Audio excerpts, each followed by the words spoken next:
President Trump and Joe Biden set for the final presidential debate. What kind of battle should we expect on Thursday night? Trump 2020 senior campaign advisor and the author of the book Trump, America First, Corey Lewandowski, along with the author of the MAGA Doctrine, Charlie Kirk, join me now. All right, gentlemen, on Thursday night, there will be a debate. Unless the Presidential Debate Commission decides that something's wrong or Joe decides something's wrong. But right now, it appears that it's going forward. So, Corey, what do you expect from the moderator in this debate? Well, Judge, I hope it's not a 2-on-1 debate like we saw the first time with Chris Wallace and Joe Biden against Donald Trump, because I didn't think it was very fair. Donald Trump beat both of them. So next time they should bring more friends, Judge. Look, let's hope that maybe this moderator, even though her family has a history of hanging out with the far left, is fair and gives the opportunity for the participants to answer the questions and pushes back on some of the answers that Joe Biden is going to give, like, I'm not going to answer that question till after the election. That's just an unreasonable thing, and I hope we get some pushback from the moderator on some of those answers from Joe. All right, Charlie Kirk, do you know about this moderator? Not too much. I agree. I hope it's not 2-on-1. I will say this, though. This is now the president's race to win. We have seen almost every single tracking poll tighten in the last week. The enthusiasm for President Trump is absolutely incredible. We have been doing 3 rallies a day at Turning Point Action, and the enthusiasm of the crowds are incredible. And all the while, Joe Biden has to answer questions about the very questionable dealings with the new emails that are coming out. It is not a good time to be in the Biden campaign. If the president wins this debate, which I anticipate he will on Thursday, that puts him in a position to win an election that the left, the media, and the activists have done everything they possibly can to stop him. I would much rather be in President Trump's position than Joe Biden's position right now. All right, guys, the moderator for the debate is a woman by the name of Kristen Welker. And she has deep Democrat ties.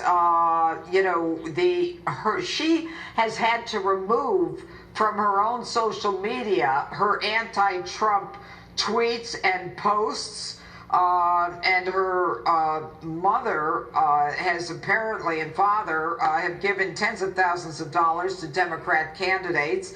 And in addition to that, they celebrated Christmas at the White House with the Obamas. And although her party registration is not listed, she was a registered Democrat in Washington. And throughout her tenure, she's earned a reputation for scathing questioning. But at the same time, she is clearly someone, based upon reading her background, that, like George Stephanopoulos or Savannah Guthrie, is a Democrat in terms of her favoring candidates. But the upcoming debate should be one where Joe Biden is asked to answer questions about the expose.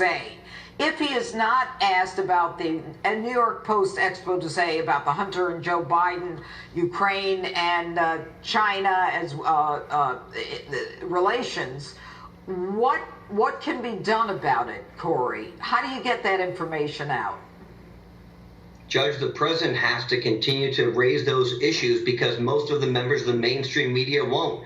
Your network this morning showed how much time some of the major networks had given to the New York Post story, and a number of the networks gave 0 minutes to it. Look, the New York Post is the 4th largest newspaper in America. They had a front page story on it, and they were censored by Twitter and Facebook for their coverage. This is outrageous, Judge. And what it comes down to is the Presidential Debate Commission, in my opinion, should be summarily disbanded. Steve Scully, who was going to be the debate moderator last week, was supposedly hacked, only to come to find out, of course, he wasn't hacked, and he was a Joe Biden acolyte and intern. Look, it's outrageous that there's no conservative moderator who has the opportunity to participate in this. Judge, why don't you moderate the debate?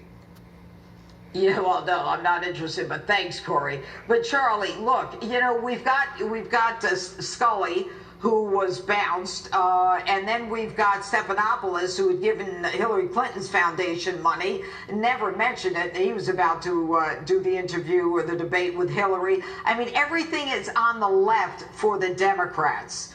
And this last step by the big tech companies shows that there's got to be another way to get information to the public. I'm so glad you mentioned that, Judge. For everyone watching, I hope you understand that the All future right, of free Charlie, speech in our Corey, country. thanks so much. Charlie, we're going out. I have 10 seconds. Go ahead. No, the future of free speech in our country rests solely on our ability to challenge big tech and to be able to get our free speech rights out through the capacity to speak online. All right.